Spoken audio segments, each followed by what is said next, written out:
বিজেপিৰ হৈ একদম পুৰা প্ৰমাণসহ আছে। বিজেপিৰ নেতা প্ৰমাণসহ আছে যে বিশ্বজিৎ দলে যোৱাকালি ধৰা পৰিছে। গতিকে আমাৰ অসমৰ সৈতে যোগাযোগ হৈছে কৈ আছো বাৰু এইখিনিও আমাৰ সন্দেহ যে ইয়াতে বিজেপিৰ চক্ৰান্ত থাকিব পাৰে। আমাৰ সংগঠন বীৰ লাচিত সেনাক মানে ডাউন কৰাৰ কাৰণে বা বীৰ লাচিত সেনা ধ্বংস কৰাৰ কাৰণে বীৰ লাচিত সেনাক ধ্বংস কৰাৰ কাৰণে মানে চক্ৰান্ত কৰিব পাৰে বিজেপি চৰকাৰে। কাৰণ তেওঁলোকৰ নিজৰ সদস্য আহি পেলাই যোৱাকালি ৰাতি ধনদাবীৰ কেছত ধৰা পৰিছে। নিতু আহমেদ বুলি এজন আছে, সেইজন আমাৰ লগত সম্পৰ্ক থকা ব্যক্তি। আমি কৈ আছো নিতু আহমেদ বুলি কয় যিজন আছে তেওঁৰ সম্পৰ্ক আছিলে। তেওঁৰ ৰঙিয়াত ঘৰ, তেওঁ আমাৰ কামৰূপ যিখন ৰুৰেল সমিতি হয় তাৰে তেওঁৰ মুখ্য সচিব আছিলে। আজি প্ৰায় 4-5 মাহ আগতে তেখেতক বৰ্খাস্ত কৰা গৈছিল। এনেধৰণৰ কাৰুকাৰ্যত জড়িত থকা প্ৰমাণ পাই পেলাই আমি তেওঁক বৰ্খাস্ত কৰিছোঁ। কাগজ পাতি আপোনাক লাগে যদি আমি এইখিনি দি দিম বাৰু, কোনো কথা নাই। কিন্তু তেওঁক বৰ্খাস্ত কৰা হৈছে। গতিকে এই যিবিলাক এই লগো আদিবিলাক পোৱা গৈছে বা ৰচিদ পোৱা গৈছে এইবিলাক তেওঁৰ সেই মুখ্য সচিব থকাৰ কালত তেখেতৰ হাতত আছিলে। গতিকে এইখিনি বস্তু সেইখিনিয়ে তাকে কৈছোঁ, তেওঁ যেতিয়া আছিলে সেই সময়ত এতিয়া আপোনালোকে ধৰি লওক যদি পত্ৰখন পঢ়িছে তাত লিখা আছে যে আমি স্বৰ্গৰত এখন দুখীয়া জনসাধাৰণৰ কাৰণে এৰিব বিচাৰিছোঁ। নিজাকে আমি প্ৰায় 5 লাখ মান টকা গোটাইছোঁ আমাৰ নিজৰ সংগঠনৰ ল'ৰাৰ পৰা উঠাই আৰু তাৰ বাহিৰেও 2-এটা সহায় সহযোগিতা সংগঠন তেনেকেই চলে। আমি সহায় সহযোগিতা বিচাৰিছোঁ। ভয়ংকৰ ক্ষেত্ৰত আমাৰ জড়িত নাই। এয়া দেখুৱালো আপোনাক বিজেপিৰ মানুহে জড়িত হৈ আছে। বিজেপিৰ মানুহ বিশ্বজিৎ দলে যোৱাকালি ধৰিছে। আপোনালোকে FIR নামটো দেখা পাব তেখেতৰ বিশ্বজিৎ দলে এইজনেই হয়। আমাৰ সদস্য নহয় বা আমাৰ লগত তেওঁৰ কোনো ধৰণৰ যোগাযোগ তাৰ লগতো আমাৰ কোনো খালি এই নিতু আহমেদ বুলি কয় যে আমাৰ লগত আছিলে। 4-5 মাহ আগতে তেখেতক ওলোৱা গৈছে। এইবিলাক চব ৰাজনীতিক খেল। জুবিন দাৰ কেছটোৰ পৰা মানে ডাইভাৰ্ট কৰিবৰ কাৰণে এতিয়া এইবিলাক খেল খেলা হৈছে। এইবিলাক মানে একোটা ষড়যন্ত্ৰ।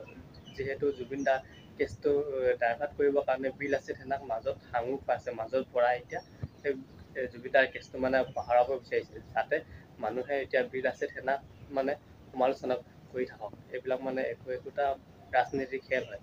অপহৰণ কৰিছে বিজেপি নেতাই, ধন দাবী কৰিছে বিজেপি নেতাই, কিন্তু বদনাম পাইছে বীৰ লাচিত সেনাই। এইটো ৰাজনীতিক খেল নহয়নে বাৰু? জুবিন দাৰ কথাটো পাহৰাবৰ বাবে এতিয়া বীৰ লাচিত সেনাক মাজত ভৰাই দিছে, যাতে বীৰ লাচিত সেনাক মানুহে সমালোচনা কৰি থাকক জুবিন দাৰ কেছটো পাহৰি। যে কালি এটা ঘটনা ঘটিল য'ত কেইজনমান যুৱকক ইতিমধ্যে গ্ৰেপ্তাৰ কৰি জেল হাজতলৈ প্ৰেৰণ কৰিবলৈ আৰম্ভ কৰিছে, যিকেইজনৰ লগত ধন দাবীৰ এটা বিষয় জড়িত হৈ আছে।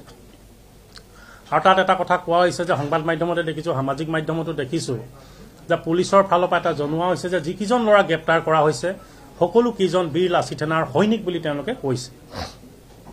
আৰু সেই কথাটো গইনা লৈ মুখ্যমন্ত্ৰী ডাঙৰীয়াই এটা বক্তব্য ৰাখিছে যে বীৰ লাচিত সেনা অসমে যেনেধৰণে এটা আগ্ৰাসী শক্তিৰে বা ব্যৱসায়ী গোষ্ঠীক যেনেধৰণে প্ৰচণ্ড মানে ভাবুকি প্ৰদান কৰিছে, ধন দাবী প্ৰদান কৰিছে, পৰিৱেশ বিনষ্ট কৰিছে আৰু তেওঁলোকক ভৱিষ্যতলৈ বেন কৰিবলগীয়া এটা পৰিৱেশ উদ্ভৱ হ'ব বুলি তেওঁ আশংকা প্ৰকাশ কৰিছে। আৰু যিটো কথাই এটা ভুল বাৰ্তা মই ভাবোঁ প্ৰেৰণ কৰা দৃষ্টিগোচৰ হৈছে।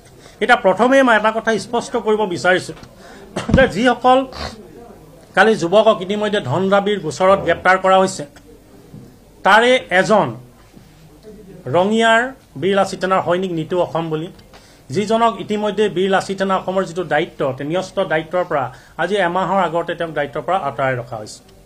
দ্বিতীয়তে আৰু এজন ল'ৰা বীৰ লাচিত সেনাৰ তাত পাইছে,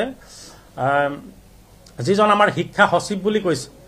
মইতো জনাত তেওঁ কালি অৰুণাচল নে মেঘালয়ৰ পৰা আহিছিল আৰু যেতিয়া তাত ঘটনাটো হ'ল তেওঁক খবৰ কৰিবৰ কাৰণে তাত উপস্থিত হওঁতে বীৰ লাচিত সেনা বুলি গম পোৱাৰ পিছত তেওঁক অন্যায়মূলকভাৱে গ্ৰেপ্তাৰ কৰিছে আৰু আজি প্ৰমাণ কৰিছে যে বীৰ লাচিত সেনাৰ আমোল। এতিয়া মই সংবাদমেল দিয়াৰ কিছু সময় পূৰ্বে যেতিয়া গ্ৰেপ্তাৰ হোৱাৰ কিছুমান মই দেখিলোঁ, তাতে কিছুমান ফটো মোৰ ইয়ালৈ আহিল। এতিয়া যিজনৰ প্ৰত্যক্ষ পৃষ্ঠপোষকতাত এই গোটেই ধন দাবীৰ গোচৰটো হ'ল, ধন দাবীৰ ঘটনাটো উদ্ভৱ হ'ল, মই ক'ব বিচৰা নাই যে কোনোবা এটা দলৰ তেখেত সদস্য বুলি ক'ব বিচৰা নাই, কিন্তু তেখেতক আমি এনেধৰণে দেখিছোঁ। এইজন দেখিছে বিভিন্ন প্ৰভাৱশালী মানুহৰ লগত তেওঁৰ ফটো দেখিছোঁ।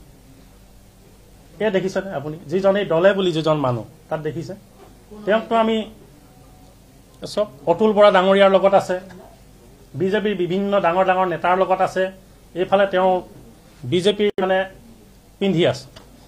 এই কথাখিনি অলপ আগত সংবাদ মাধ্যমে মোক এই গোটেই কথাখিনি দৃষ্টিগোচৰ কৰালে। গতিকে মইতো দেখিছোঁ যে এওঁক, মইতো কোৱা নাই যে এওঁ কোনোবা দলৰ বা কোনোবা বিজেপিৰ বুলি মই ক'ব বিচৰা নাই, কিন্তু তেওঁ যিমানবিলাক দেখিছোঁ এইজনটো আমাৰ বীৰ লাচিত সেনাৰ সৈনিক নহয়, যিজনক ইতিমধ্যে গ্ৰেপ্তাৰ কৰি তালৈ পঠিয়াইছে ধন দাবীৰ গোচৰত। তেওঁ কিন্তু বিভিন্ন ফটো এয়া বিজেপিৰ বিভিন্ন ডাঙৰ ডাঙৰ নেতাৰ লগত মই দেখিবলৈ পাইছোঁ। সেই ল'ৰাখিনি বীৰ লাচিত সেনাৰ সৈনিক নহয়। কাৰণ যেতিয়া অসমৰ বিভিন্ন প্ৰান্তত উচ্ছেদ কাৰ্য চলিছিল, যি সময়ত অসমৰ বিভিন্ন প্ৰান্তত বেদখলকাৰীৰ বিৰুদ্ধে কঠোৰ ব্যৱস্থা হাতত লোৱা হৈছিল, সেই সময়ত বীৰ লাচিত অসমে মুকলিভাৱে দ্বিধাহীনভাৱে আমি ইয়াৰ পৰাই মুকলি কণ্ঠে চৰকাৰৰ এই পদক্ষেপক আমি সঁহাৰি জনাইছোঁ। আমি এই সময়ত কৈছিলোঁ যে অসমৰ বিভিন্ন প্ৰান্তত যিধৰণে জনবিন্যাস সলনি হৈছে, ৰাজনৈতিক প্ৰভুত্ববাদ নাশ কৰিবৰ কাৰণে পৰিকল্পিতভাৱে ষড়যন্ত্ৰমূলকভাৱে একচাম মানুহে আমাৰ নিজৰ ঠেকাত ৰাজনৈতিক প্ৰভুত্ববাদ নাশ কৰিবৰ কাৰণে যেনেদৰে অগ্ৰসৰ হৈছে, তাৰ বিৰুদ্ধে প্ৰচণ্ড মনোবলেৰে মই কাৰোবাৰ এটা বুকুত কলিজা লৈ চৰকাৰখনে কাম কৰিছে। তাৰ কাৰণে আমি চৰকাৰৰ সেই পদক্ষেপক আমি ধন্যবাদ জনাইছিলোঁ আৰু উচ্ছেদ প্ৰক্ৰিয়া নিৰন্তৰ ৰূপত চলাই যাবৰ কাৰণে আমি আহ্বান জনাইছিলোঁ। আৰু সেই সময়ত অসমৰ মুখ্যমন্ত্ৰী ডাঙৰীয়াৰ মুখত কিন্তু বীৰ লাচিত সেনাৰ নামটো উচ্চাৰিত হৈছিল আৰু তেখেতে কৈছিল যে বীৰ লাচিত সেনা অসমৰ বিভিন্ন প্ৰান্তত আমি শক্তিশালী কৰিব লাগে, তেওঁলোকক আমি উত্থানমুখী যাত্ৰাটোত সহায় কৰিব লাগে, কাৰণ তেওঁলোকে অসমীয়াৰ স্বাৰ্থত অৱস্থান লৈছে। উচ্চাৰণ হৈছে বিকাশ অসমৰ নামটো। আপোনালোকে দেখিছে যোৱা কেইটামান দিনৰ পৰা বিকাশ অসম সাংঘাতিক ধৰণে জুবিন গাৰ্গৰ ন্যায় প্ৰাপ্তিৰ যিখন সংগ্ৰাম তাত অধিক সোচ্চাৰ হৈ আছে। এতিয়া কথাটো হৈছে যে কেওফালৰ পৰা বিভিন্ন বাৰ্তা আহিছে যে বিকাশ অসমৰ ক্ষেত্ৰত বীৰ লাচিত সেনা অসমে কিয় এটা শক্তিশালী ভূমিকা বা পদক্ষেপ গ্ৰহণ কৰা হোৱা নাই। এতিয়া আমি এটা কথা ক'ব বিচাৰোঁ, এইটোৱে হৈছে যে যেনেকৈ ভাৰতীয় সংবিধান এখন বেলেগ ধৰণে চলে, তাত নীতি নিয়ম আইন শৃংখলা সাংবিধানিকভাৱে চলি যায়, ঠিক তেনেধৰণে সকলো ৰাইজে গম নাপাব বা তেখেতেও গম নাপাব যে বীৰ লাচিত সেনাৰ এখন সংবিধান আছে, সংবিধান মতে বীৰ লাচিত সেনাৰ সৈনিকসকল পৰিচালিত হয়, নীতি নিয়মৰ মাজেদি বীৰ লাচিত সেনাৰ সৈনিকসকল পৰিচালিত হয়। আৰু তাত এটা কথা আছে যে বীৰ লাচিত সেনা অসমৰ যদিও লক্ষ্য উদ্দেশ্য কোনোবাই বিঘ্নিত কৰিছে, বীৰ লাচিত সেনা অসমে অসমীয়া মানুহৰ যিটো স্বকীয়তা আৰু আধিপত্য প্ৰতিষ্ঠা কৰিবৰ কাৰণে ঐতিহ্য স্বকীয়তা ৰক্ষাৰ যিখন ধাৰাবাহিক যুঁজক আগবঢ়াই লৈ যাব বিচাৰিছে, তাক যদি কোনোবাখিনিত বিঘ্নিত কৰিছে, তাক যদি কোনোবাখিনিত বিপথে পৰিচালিত কৰিছে, তেতিয়া নিশ্চিতৰূপে সাংগঠনিকভাৱে বীৰ লাচিত সেনাই তাতকৈ পদক্ষেপ গ্ৰহণ কৰিব, কঠোৰৰ পৰা কঠোৰ পদক্ষেপ গ্ৰহণ কৰিব। কিন্তু কোনোবা এটা পডকাষ্টত যদি যায় বা কোনোবা এজন ইউটিউবাৰে যদি তেওঁক সাক্ষাৎকাৰ লয়, তেতিয়াহ'লে এই সাক্ষাৎকাৰ যেতিয়া ল'ব তাত মুখ্য সচিব ৰন্টু পানীফুকনৰ পডকাষ্টলৈ নাম, সেই কথাখিনি আনুষ্ঠানিক বীৰ লাচিত সেনাৰ বক্তব্য কেতিয়াও হ'ব নোৱাৰে। কাৰণ এটা পডকাষ্টত তেওঁৰ জীৱনৰ সৰু সৰু প্ৰত্যেকটো কথা তাত সুধিব। তাতো বহুতে সোধে যে আপোনাৰ প্ৰথম প্ৰেম কওক, দ্বিতীয় প্ৰেম কওক, আপুনি কোনখন স্কুলত পঢ়িছিল, আপোনাৰ সৰুতে আপুনি কি কি দুষ্টামি কৰিছিল, কেনেকুৱা ধৰণে আহিছিল, এই কথাখিনি কেতিয়াও সাংগঠনিকভাৱে এইটো সাংগঠনিক বীৰ লাচিত সেনাক সমালোচনা কৰি লাভ নাই, বীৰ লাচিত সেনা নিউজ চিউজ বজাই একো লাভ নাই। এতিয়া আমি জুবিনদাৰ ন্যায় ক্ষেত্ৰত অসমৰ ৰাইজে এতিয়া ভাবিব হ'ল, জুবিনদাৰ কেছটো পাহৰিবৰ বাবে বীৰ লাচিত সেনাৰ মাজত সাঙুৰ খুৱাই আছে। গম পাইছেনে আপোনালোকে? জুবিনদাৰ কথাটো পাহৰি যাবৰ কাৰণে বীৰ লাচিত সেনাক এনেকুৱা ধৰণৰ ৰাজনৈতিক মেৰপাকত ভৰাই এতিয়া জুবিন গাৰ্গৰ কেছটোৰ মাজত ভৰাই দিছে, যাতে জুবিনদাৰ কেছটো পাহৰি যাওক আৰু এতিয়া অসমৰ ৰাইজে ব্যস্ত হৈ থাকক বীৰ লাচিত সেনাক লৈ। এইবোৰ আপোনালোকে পাহৰি যাওক, বীৰ লাচিত সেনাক পাহৰি যাওক, বীৰ লাচিত সেনা কোন হয় কি নহয় এইবিলাক পাহৰি যাওক, কোনে কৰিছে কি কৰিছে। আমি সকলোৱে জানো যে সেই কেছটোৰ লগত যে বীৰ লাচিত সেনাৰ এই কেছটোৰ লগত যে বিজেপি নেতা কৰ্মীসকল জড়িত হৈছে, যিসকলে নেকি অপহৰণ আৰু ধন দাবী কৰিছিল।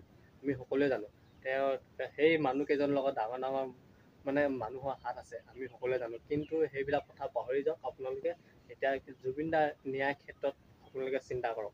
অতি এটা বেয়া পৰিৱেশত দিবলগীয়া হৈছে, যিহেতু আমাৰ মুখ্য সচিব ৰন্টু পানীফুকনক গুৱাহাটীৰ এখন হোটেলত প্ৰেছ মিট দি থকা অৱস্থাত, প্ৰেছ মিটটো অন্ততঃ কমপ্লিট কৰিব দিব লাগিছিলে। প্ৰেছ মিট দি থকা অৱস্থাত যিদৰে ফেচিষ্ট মনোভাৱেৰে অসম চৰকাৰ আৰু মহানগৰ পুলিচে, অসম পুলিচে উঠাই লৈ গৈছে, তাত বীৰ লাচিত সেনা অসমৰ আপত্তি আছে। আপত্তি আছে। গণতান্ত্ৰিক এখন দেশত গণতন্ত্ৰৰ মূল্যবোধ যেতিয়ালৈকে কোনোবা চৰকাৰে বাৰ্তাই নাৰাখিব, কোনোবা সংগঠনেও যদি বাৰ্তাই নাৰাখে, তাতো প্ৰব্লেম আছে। কিন্তু কথাটো হৈছে হোৱাই ৰন্টু পানীফুকনক কিয় টাৰ্গেট কৰা হৈছে, এইটোক লৈ মুখ্যমন্ত্ৰী মহোদয়লৈ আমাৰ প্ৰশ্ন আছে, বিজেপি চৰকাৰলৈ আমাৰ প্ৰশ্ন আছে। অতি শীঘ্ৰে ৰন্টু পানীফুকনক 24 ঘণ্টাৰ ভিতৰত, লগতে উৎপল অসম ডাঙৰীয়াক আৰু আমাৰ তন্ময় চেতিয়া ডাঙৰীয়াক, এই তিনিজনক অতি শীঘ্ৰে মুকলি কৰি দিয়ক, নহ'লে কাইলৈৰ পৰা গণতান্ত্ৰিক প্ৰতিবাদ হ'ব আৰু সমগ্ৰ অসমত হ'ব, আৰু এই প্ৰতিবাদ চৰকাৰৰ বিৰুদ্ধে হ'ব। এতিয়া আমাৰ চৰকাৰলৈ মুকলি প্ৰশ্ন যে ৰন্টু পানীফুকনক, উৎপল দত্ত ডাঙৰীয়াক আৰু তন্ময় চেতিয়াক কিয় এৰেষ্ট কৰা হ'ল, এটা প্ৰেছ মিটত অংশ লৈ থাকোঁতে কিয় এৰেষ্ট কৰা হ'ল, আৰু প্ৰেছ মিটটো বৰ্তমান সময়ত অসমত গণতন্ত্ৰৰ চতুৰ্থ স্তম্ভৰ শাৰীত নপৰে নেকি তাক লৈ আমাৰ প্ৰশ্ন আছে। ইয়াৰ ফেচিষ্ট চৰকাৰ চলিছে আৰু এই ফেচিষ্ট চৰকাৰৰ বিৰুদ্ধে যি গণতন্ত্ৰৰ শেষ স্তৰলৈকে প্ৰতিবাদ, সেই প্ৰতিবাদ চলি থাকিব। আৰু আজিৰ পৰা কাৰ্যকৰী হোৱাকৈ যিহেতু আমাৰ ওচৰত বহুতো অভিযোগ আহিছে গুৱাহাটী মহানগৰ সমিতিৰ মুখ্য সচিব বিকাশ অসমক লৈ, আজিৰ পৰা কাৰ্যকৰী হোৱালৈকে যেতিয়ালৈকে তেওঁৰ বিৰুদ্ধে উঠাই অপৰাধমূলক অভিযোগবোৰ আমাৰ সংগঠনৰ মজিয়াত তদন্ত নহয়, তেওঁক প্ৰাথমিক সদস্য পদৰ পৰা বীৰ লাচিত খানা অসমৰ প্ৰাথমিক সদস্য পদৰ পৰা বহিষ্কাৰ কৰা হৈছে আৰু তেখেতক কামৰূপ মহানগৰৰ সকলো সমিতিৰ পৰা সকলো বিষয়বাবৰ পৰা তেখেতক অব্যাহতি প্ৰদান কৰা হৈছে। এইটো আমি স্পষ্টকৈ জনাই দিছোঁ আৰু যেতিয়ালৈকে তদন্ত হ'ব, তদন্ত হোৱাৰ পিছত যিখিনি হয় সেইখিনি আপোনালোকৰ সন্মুখত আমি জনাম।